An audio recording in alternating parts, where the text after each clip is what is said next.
السلام علیکم ورحمۃ اللہ وبرکاتہ۔ ڈکن میڈیا کے اردو خبرنامے میں آپ تمام کا استقبال ہے۔ میں ہوں اسماعیل ریحان۔ پیش خدمت ہے سرخیاں۔ منموہن سنگھ کی آخری رسومات سرکاری اعزاز کے ساتھ ادا کی گئیں۔ وزیر اعظم مودی سمیت کئی سرکردہ رہنما تھے موجود۔ اسرائیلی فوج کا نیا جنگی جرم، شمالی غزہ میں کمال عدوان ہسپتال نظر آتش۔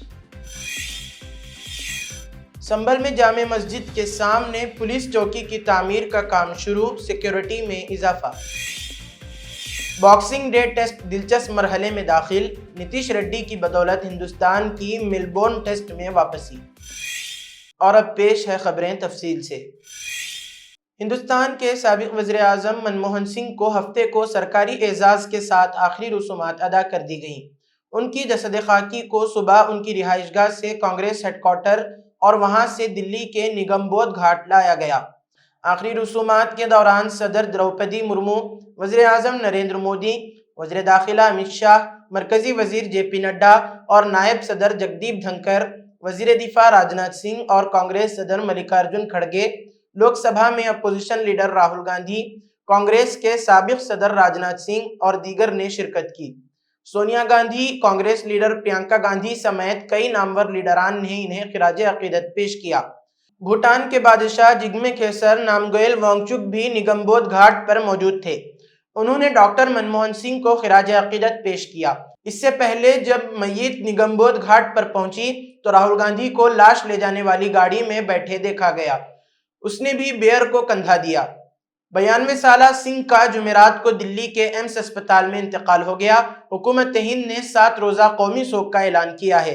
کانگریس نے 26 دسمبر سے 1 جنوری تک 7 دنوں کے لیے اپنے تمام پروگرام منسوخ کر دیے ہیں۔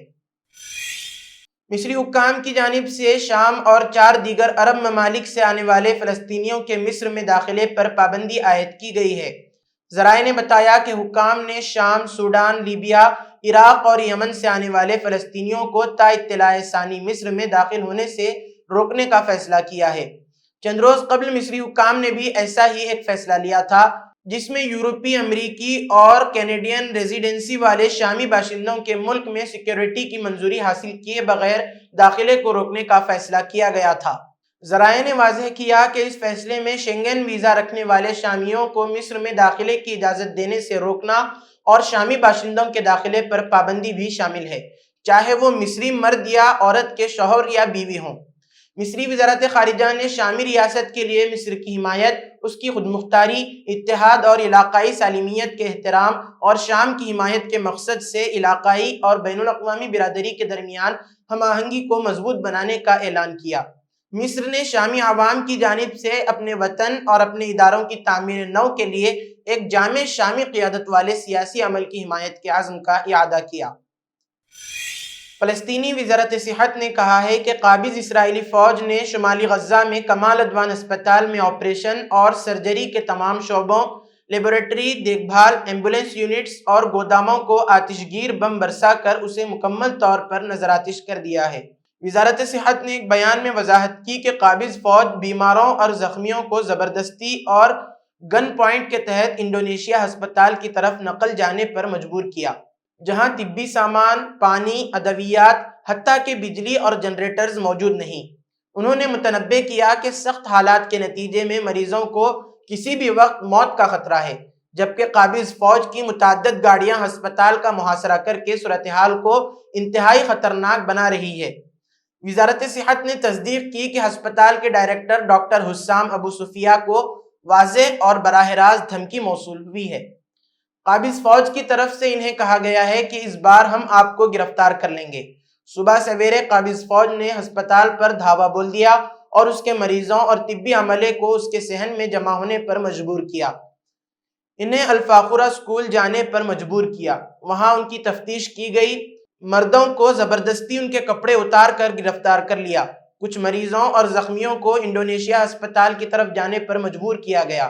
حماس نے کہا کہ قابض فوج کی جانب سے شہید کمال عدوان ہسپتال پر دھاوا بولنے کے بعد اسے جلانا اور اس میں موجود بیماروں، زخمیوں، بے گھر اور طبی عملے کے ساتھ بدسلوکی قابض صہیونی فاشسٹ دشمن کا ایک نیا جنگی جرم ہے۔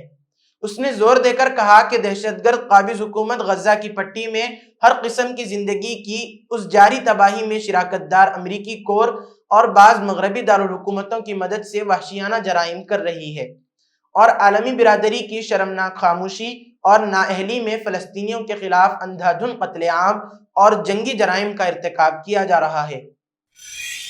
سابق وزیر اعظم منموہن سنگھ کے انتقال پر جہاں سیاسی اور سماجی حلقوں کی جانب سے تعزیت کا اظہار کیا جا رہا ہے، وہیں ملی جماعتوں نے بھی ڈاکٹر منموہن سنگھ کی باوقار اور باکردار شخصیت کے انتقال پر غم کا اظہار کیا ہے۔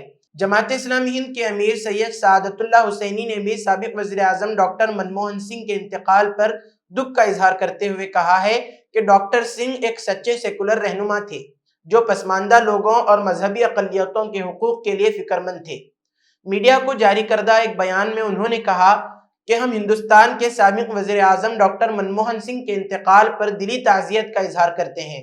وہ ہندوستان کی معاشی تبدیلی کے معمار تھے اور انہوں نے معلومات کا حق، تعلیم کا حق، خوراک کا حق اور کام کا حق جیسی انقلابی اصلاحات بھی متعارف کروائیں۔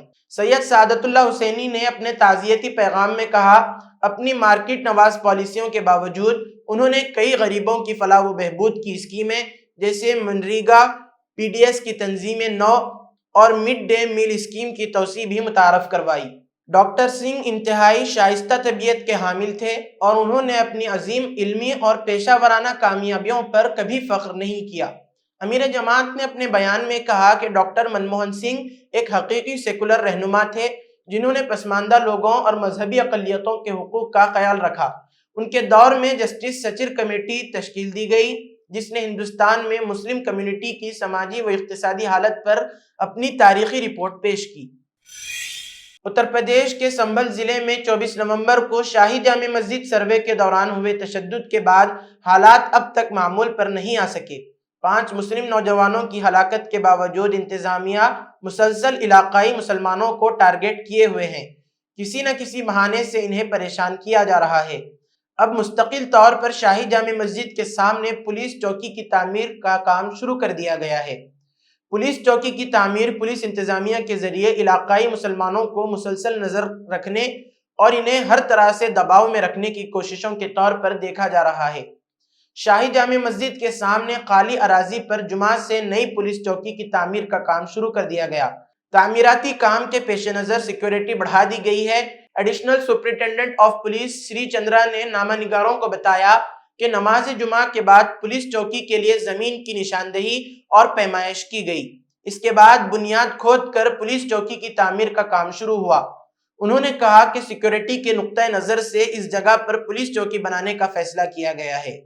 جامع مسجد کے سامنے بننے والی اس پولیس چوکی کا نام بھی طے کیا گیا ہے۔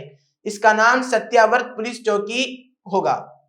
دریں اثنا جب A S P police force کے ہمراہ جامع مسجد کے باہر پہنچے تو مسجد کمیٹی اور آس پاس کے لوگ اپنی زمین کے کاغذات لے کر ان کے پاس پہنچے۔ انہوں نے بتایا کہ یہ لوگ کاغذات اس لیے لائے تھے کہ وہ کہتے ہیں کہ یہ جگہ ان کی ہے، ہم اس کا جائزہ لیں گے۔ سماجوادی پارٹی کے رکن پارلیمنٹ ضیاء الرحمان برق اور ان کے والد مملوک الرحمان برق کو جان سے مارنے کی دھمکی کا معاملہ سامنے آیا ہے۔ ایم پی ضیاء الرحمان برق کی رہائش میں کام کرنے والے کیئر ٹیکر کا الزام ہے کہ ایک دوسرے فرقے کے شخص نے پہلے 20 دسمبر کو جامع مسجد میں داخل ہونے کی کوشش کی تھی اور اب وہ ایم پی کے گھر پر آ کر دھمکی دے کر گیا ہے۔ اس سلسلے میں کیئر ٹیکر نے نکھاسا پولیس کو تحریری شکایت کی ہے۔ پولیس جانچ کی کارروائی میں لگ گئی ہے۔ دراصل رکن پارلیمنٹ ضیاء الرحمان برق کے دیپا سرائے واقع رہائش پر محلہ لودھی سرائے رہائشی کیئر ٹیکر کے طور پر کام کرتا ہے۔ کامل نے الزام لگایا کہ جمعرات کی شام دوسرے طبقے کا ایک نوجوان ایم پی ضیاء الرحمان برق کی رہائش میں داخل ہو گیا اور ایم پی اور ان کے والد کے بارے میں پوچھنے لگا۔ کامل نے یہ بھی الزام لگایا کہ اس شخص نے ضیاء الرحمان برق اور ان کے والد کے لیے نازیبہ الفاظ کا بھی استعمال کیا۔ کیئر ٹیکر کے مطابق مبینہ نوجوان کو کافی سمجھایا گیا لیکن وہ نہیں مانا اور ایم پی اور ان کے والد کو جان سے مارنے کی دھمکی دے کر چلا گیا۔ الزام ہے کہ دھمکی دینے والا نوجوان وہی ہے جو 20 دسمبر کو جامع مسجد میں داخل ہونے کی کوشش کر چکا ہے۔ اس کے بعد اب وہ ایم پی کی رہائش تک پہنچ گیا اور دھمکی دی کہ دونوں باپ بیٹوں کو جان سے مار دے گا۔ معاملے میں تحریری شکایت ملنے کے بعد پولیس جانچ میں سرگرم ہو گئی ہے اور آس پاس کے CCTV کیمروں کو کھنگال رہی ہے تاکہ جانچ کی آگے کی کارروائی کی جا سکے۔ مدھیہ پردیش ہائی کورٹ کے چیف جسٹس سریش کمار کیت کی سرکاری رہائش گاہ سے ایک مندر ہٹائے جانے پر تنازعہ بڑھ گیا ہے۔ ہائی کورٹ بار ایسوسی ایشن نے اس پر سخت اعتراض جتایا ہے۔ وکلاء کی تنظیم نے اس معاملے میں اب ملک کے چیف جسٹس یعنی CJI جسٹس سنجیو کھنہ سے اپیل کی ہے۔ بار ایسوسی ایشن نے CJI کھنہ کو خط لکھ کر اس معاملے کی جانچ کرنے اور اس واقعے کے ذمہ دار لوگوں کے خلاف کارروائی کرنے کا مطالبہ کیا ہے۔ CJI کو لکھے گئے خط کے مطابق MP ہائی کورٹ کے چیف جسٹس کی سرکاری رہائش گاہ میں تاریخی ہنومان مندر تاریخی تھی۔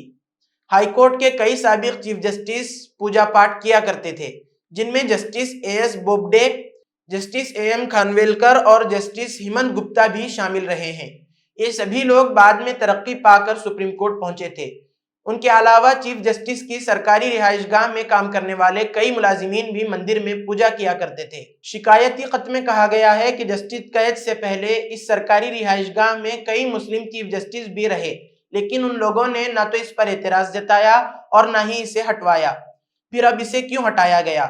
خط میں لکھا گیا ہے کہ جسٹس رفعت عالم اور جسٹس رفیق احمد بھی بطور چیف جسٹس اسی رہائش گاہ میں رہے، لیکن انہوں نے کبھی بھی اس مندر پر کوئی اعتراض نہیں جتایا تھا۔ بار اینڈ بینچ کی بار ایسوسی ایشن نے CJI کو لکھے اپنے خط میں کہا کہ چیف جسٹس کا بنگلہ اور اس بنگلے میں مندر یعنی دونوں سرکاری جائیداد ہیں۔ کئی بار اس مندر کی تعمیر نو بھی سرکاری فنڈ سے کی گئی ہے، اس لیے حکومت کی اجازت کے بغیر یا کسی قانونی حکم کے بغیر اسے منہدم نہیں کیا جانا چاہیے تھا۔ خط میں یہ بھی لکھا گیا ہے کہ اس بنگلے میں سناتن دھرم کو ماننے والے بیشتر چیف جسٹس اور ملازمین رہتے رہے ہیں، اس لیے انہیں اپنی مذہبی پوجا کے لیے دور جا کر اپنا قیمتی وقت ضائع نہیں کرنا پڑتا تھا۔ حالیہ دنوں کرسمس ڈے کے موقع پر متعدد مقامات پر کرسمس کی تقریبات کا انعقاد کیا گیا تھا، جہاں ہندو شدت پسندوں نے متعدد مقامات پر تقریبات میں خلل ڈالنے کی کوشش کی تھی۔ لکھنؤ میں ایک مال میں ایک طرف کرسمس تقریب اور دوسری جانب ہندوؤں کا ہجوم زور زور سے ہنومان چالیسا پڑھتے ہوئے خلل ڈالنے کی کوشش کی گئی، جس کا ویڈیو بھی وائرل ہوا تھا۔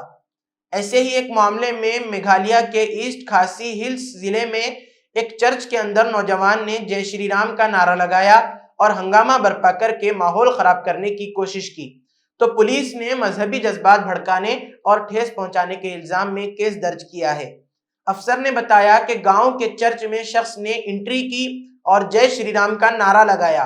اتنا ہی نہیں، انہوں نے اسے سوشل میڈیا پر وائرل بھی کر دیا۔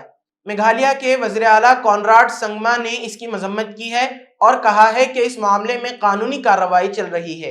ایک شخص نے پرامن ماحول کو خراب کرنے کی کوشش کی ہے۔ سماجی کارکن اینجلا رنگت نے جمعرات کو پولیس میں شکایت درج کرائی اور شخص کے خلاف قانونی کارروائی کی مانگ کی۔ انہوں نے کہا کہ ساگر نے دانستہ طور پر اور سوچی سمجھی سازش کے تحت ویدی میں انٹری کی اور غیر عیسائی نعرے لگائے۔ یہ دانستہ طور پر کیا گیا عمل تھا، آئینی حقوق کی خلاف ورزی کی گئی ہے۔ ریاست میں ایک ہندو تنظیم نے اس کی مذمت بھی کی ہے۔ الہ آباد ہائی کورٹ نے آگرہ کے چھپی ٹولہ میں واقع 16ویں صدی کے مغل حمام کو گرانے پر پابندی لگا دی ہے۔ موسم سرما کی تعطیلات کے دوران جسٹس سلیل کمار رائے اور جسٹس سمت گوپال کی ڈویژن بینچ نے جمعرات کو یہ حکم چندرپال سنگھ رانا کی طرف سے دائر PIL کی سماعت کرتے ہوئے دیا، جس میں حمام کو بچانے کا مطالبہ کیا گیا تھا۔ عدالت نے police commissioner Agra, archaeological survey of India اور Uttar Pradesh state archaeology department کو ہدایت کی ہے کہ حمام کو کوئی نقصان نہ پہنچے۔ ساتھ ہی کیس کی اگلی سماعت اگلے دن کو مقرر کی گئی ہے۔ عدالت نے آگرہ پولیس کمشنر میموریل کی حفاظت کے لیے مناسب پولیس فورس کی تعیناتی کو یقینی بنانے کی بھی ہدایت دی ہے۔